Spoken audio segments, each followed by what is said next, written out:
All right, Golden Black Live, segment 3. Our sponsors, Triple X, Hilton Garden Inn, State Farm agent Trent Johnson, and actually the Rohrman dealerships have been a great sponsor of Golden Black over the years as well. We've always appreciated that. J.R. Rohrman is our guest, and J.R. has not only been a staple and stable in this community for a long time, but obviously with the Rohrman family gift, and if you're on the moon somewhere and you didn't know that, if you're a Purdue fan, you know what happened. And obviously a $15 million gift for the Ross-Ade Stadium project, but a magnanimous gift from the family. But now that it's a few weeks into it, what kind of response have you gotten from your circle of friends and associates? Great response. Indianapolis, Chicago, of course, Lafayette, Tippecanoe County. Great response, very kind words. Of course, my dad's excited about it, and no, it's been very positive. Yeah, you have that. I think one of the things that's interesting about the project is they're trying to raise and change the face of Ross-Ade Stadium. But you talked about, and we'd we're doing for an interview for another publication, Forge, that how it came to pass, because the family had options to do some other things, and I think the backline of you saying that you may have fallen over your chair when your brothers and sisters said you might want to do the big gift. So how did that all come to pass? Well, it all started about a little bit over a year ago. Yeah. When they invited me to come in and just tour the facilities, which I hadn't been in their facilities for a while. They've updated their facilities just a little bit. Yeah, it's crazy. And so that was fun. Met Mike, who's I think a great AD and a very sharp individual, and very impressed with Mike and Tim House and Chris. I got to give a shout out to Chris Clopton, who kind of started the whole thing with me. Chris, a great guy too. And then, very sharp. And then they invited my family and I, including our spouses, into the AD area before the Maryland game. Yeah. And we had a meeting. Mike and Tim showed us the plans of what they're going to do, to Ross-Ade Stadium. Watched a little basketball practice, and then we went to a great Maryland game. Yeah, that was as good as it got this year. Yeah, weather-wise and wind-wise and playing-wise, and they kind of planted the seed, within me and my family, and my dad was a family decision, and so we just started processing, at what level do we want to enter this thing? Yeah. There's a lot of different levels, and after our day at Ross-Ade and the game, we had a meeting about a week later, and we talked about, okay, at what level do we want to come in? And I thought, they might want to sponsor the student section, or maybe the north end zone, or a little sign in the tailgate area, or something like that. And to a person, they all wanted to sponsor the field. Yeah, they wanted Dad's name to be on the field. So, I was excited. I was surprised, and it's been an interesting ride since then. Yeah, you've been involved obviously in the community, and this is a company, and your dad started in the 50s. Tell us a little bit about the story of how he got involved in not only the car business, but why he also had that interest in Purdue sports and the importance of it for the community. Well, he was only born about 5 miles. I haven't measured it with GPS, but about 5 miles out on South River Road, near Granville Bridge. Yeah. And he was born out there in a log cabin. It was a log cabin. That sounds kind of, like really, Abraham Lincoln-ish, But Lincoln-ish, yeah. But he was. And anyway, so he's a local guy, and was a Purdue fan, just like me from basically birth. But he went to Jeff High School, grew up in the area. He started selling cars. He got out of the Korean conflict, and 2 weeks after I was born in 1955, I think he looked at me and said, "I got to get to work." Yeah. And this kid's going to be expensive, and so he went to work for Glenn R. Pittman, who was a Ford dealer, which is where Holiday Inn Express is now. Ford, Lincoln, Mercury, and Edsel, and all Yeah. that kind of good stuff. And he worked for Glenn from 55 until 62, 63-ish, left Glenn right around 63 and went out to what was then the country, Yeah. out on what was then 52, which is Right. down Sagamore Parkway, and started a used car lot in 1963. I'd like to have the front row. Yeah. You know, I look at that picture and I see these, 63 Chevys Yeah. and 62 Oldsmobiles. I'm like, man, Oh, we're some. I'd We're like to something have these some days, of yeah. those. But, yeah, and kind of the rest is history. He got, his first new car franchise was Toyota in 70, and then added AMC Jeep and Honda and Subaru and Mitsubishi and Hyundai and Kia and so on and so forth. So, That Toyota and Honda, good product to have at yeah, that point in time. yeah, if you're going to start with something. It was a good place to start. Yeah. Now, I thought it was interesting because we talked also about your dad and his love for Purdue sports and your family's love for Purdue sports. Not sold a car to Len Dawson.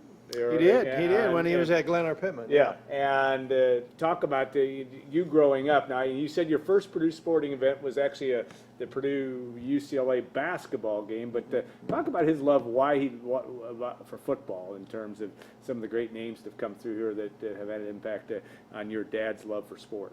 Well, first of all, he loves Purdue football. Yeah. Still does. Yeah. And he watches every football and every basketball game.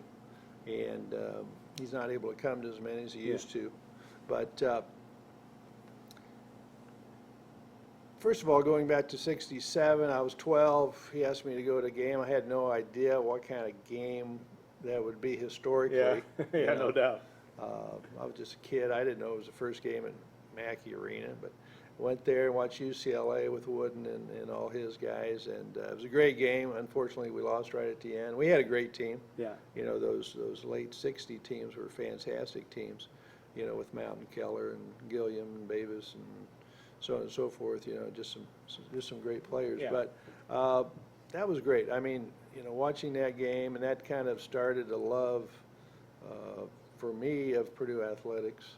But Dad, you know, he would never miss a Purdue football game. If he was, you know, within a couple hundred miles, he made sure to get over here. If he was in Chicago or wherever, he would make sure to get to Lafayette in time, you know, for kickoff. And he had 3 or 4 guys he always went to the games with, and some great stories from that as well. So. Yeah, and some great names, and you know that he's. I know you talked about him, his love for Drew Brees. Everybody loves Drew Brees, Bob Creasy, Rod Woodson, all great names that your dad looked up to as players, and hard not to, I suppose. Yeah, I was looking through his office after we talked the other day, and there's a Purdue helmet in there. It had Mark Herman's autograph on it. I didn't even know he had that. Yeah. And of course, Drew Brees, he has his jersey hanging in his office, and Greasy and Dawson and on and on and on. I mean, there's been so many great players that have come through Purdue football and Purdue basketball. Yeah, it's funny because J.R. brought and I don't know if I can do it justice, but a poster, which I love this poster, and you probably can see it a little bit. It's TNT, and we actually talked to Troy Lewis yesterday. It's Troy Lewis on my right, Todd Mitchell, and they were both. And was this in your dad's office? So yeah, so another autograph sign. Those guys were looking like 1988 bad guys. At the top of the old scoreboard at Ross 8 Stadium, which was about as big as this room. And I remember talking to Todd Mitchell about being, I think it was Todd who said I was scared to death of being up there. I'm not sure I would have wanted to be up there, but again, part of the great tradition that you guys are making happen here at Purdue football and Purdue sports. Yeah, and you know, he had that's your poster, by the way. Well, but thank he had, you. I mean, that's well, awesome. he only had about 30 of them, and the reason he had so many is we were handing them out. They came into the Honda showroom, and those 2 guys and Class guys, too. you Still know, are. class guys and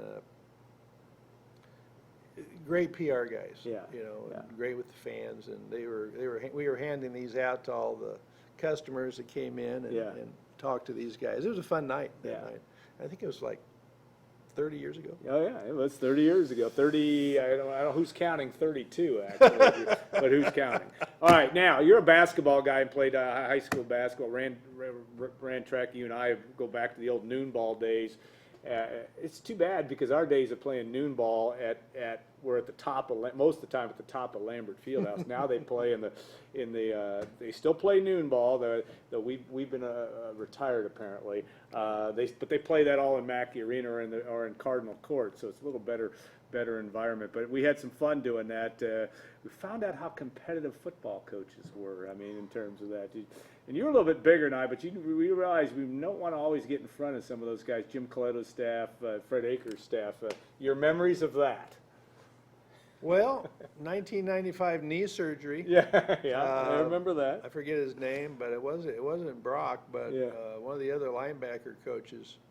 They didn't stop when you picked. Yeah. It was like football. They ran through your pick, and they ran through my pick and my knee, and I hobbled off and had knee surgery with Dr. Hagan about about a month later, and that was when we were playing with Fred and his staff. Yeah. That was a lot of fun. It was a lot of fun to be able to do that, and some classic games of football coaches in general. I hate to say it in general, but if they play football, they play basketball like they play football, and they don't like it when you defend them hard. That's what I remember. But great group of and good memories from that standpoint. All right, when you look back at Jeff Brom, and obviously when a family makes an investment or a gift, whatever term, it's a gift, but it's also saying, hey, we think this program is worthy of $15 million and then some. Jeff Brom, what comes to mind with you in terms of what you're seeing? Obviously a disappointing season this year in terms of wins and losses, but direction's important in terms of where he's going.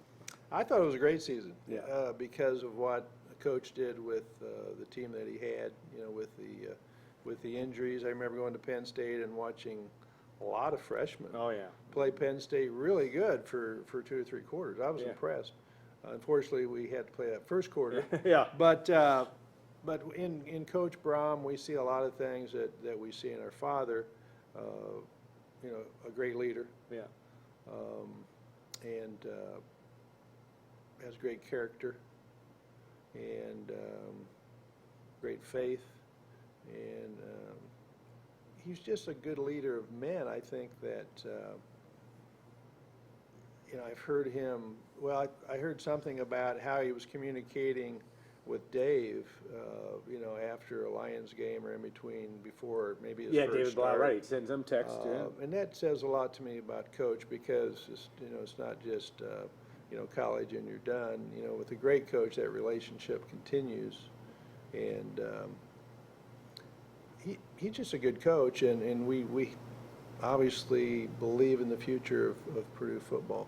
The economic impact, too, we've talked about, it's such a huge enterprise and an important one, obviously, for all of the Lafayette area, but also really central Indiana and throughout the region and the world. But you mentioned earlier about that the gift is as much for Purdue football, but also for Purdue University in terms of what it can be when you make a facility as transformative as you hope Ross-Ade Stadium will be when it's done.